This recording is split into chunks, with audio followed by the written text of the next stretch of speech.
अस्सलाम वालेकुम एवरीवन। हम जानते हैं कि रमज़ान आ गया और रमज़ान का महीना हम मुस्लिम्स के लिए बहुत इम्पॉर्टेंट है, तो क्यों ना हम इसकी प्रॉपर प्लानिंग कर लें ताकि हमारा वक्त फालतू चीज़ों में बर्बाद ना हो, हम अच्छे कामों में और इबादत में टाइम गुजार सकें और ज़्यादा से ज़्यादा सवाब कमा सकें। सबसे पहले जो हमें करना है वो है कि हमें अपने आप से पूछना है ऐसा क्या गोल है जो इस साल रमज़ान में हम अचीव करना चाहते हैं।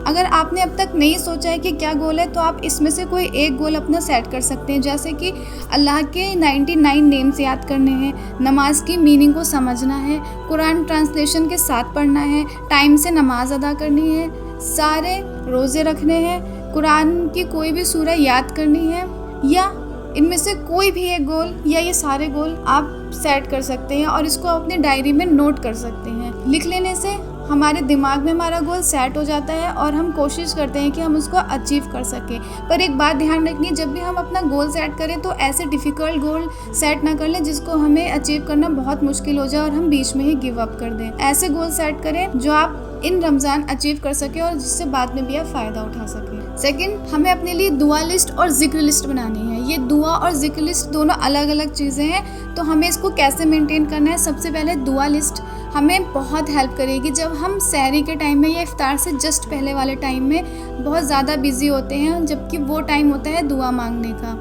तो हम ऐसे में अपनी वो दुआ लिस्ट खोलकर अपने लिए दुआ मांग सकते हैं, क्योंकि हमारा उस टाइम पे तो दिमाग काम नहीं करता होता है। ये दुआ लिस्ट हमें याद दिला देगी कि हमें क्या क्या खुदा से मांगना है। दूसरा, जिक्र लिस्ट, जैसे सुभान अल्लाह, अल्हम्दुलिल्लाह, अस्तगफिरुल्लाह की हमें तस्बीह पढ़नी है, कितनी तस्बीहां पढ़नी है, कितनी बार पढ़ना है, ये चीज़ें हम अपनी जिक्र लिस्ट में नोट कर सकते हैं।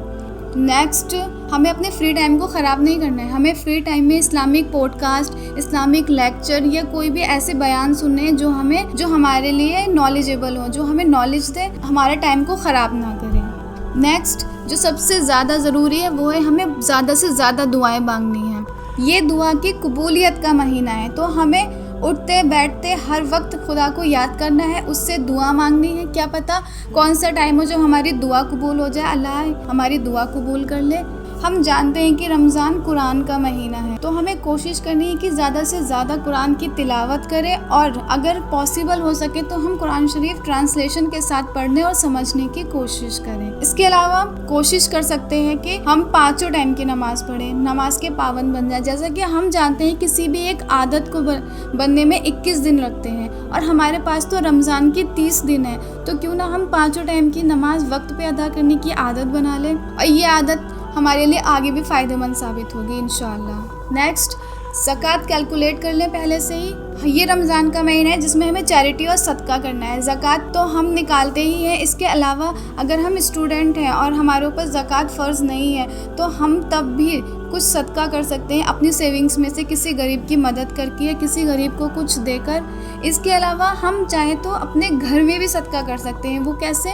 वो ऐसे कि हम अपने घर वालों की काम में मदद करके, उनके साथ अच्छा बिहेव करके और बल्कि एक छोटी सी स्माइल कर सदका कर सकते। तो हमें इन रमज़ानों बहुत अच्छा बिहेव रखना है अपने घर वालों के साथ भी। हमें कोशिश करनी है कि हम ये रमज़ान बहुत ही अच्छी तरह गुजारें, क्योंकि हम सब जानते हैं कि जो अच्छी तरह से रमज़ान गुजारता है ईद भी उसी की होती है। आज के इस वीडियो के लिए बस इतना ही।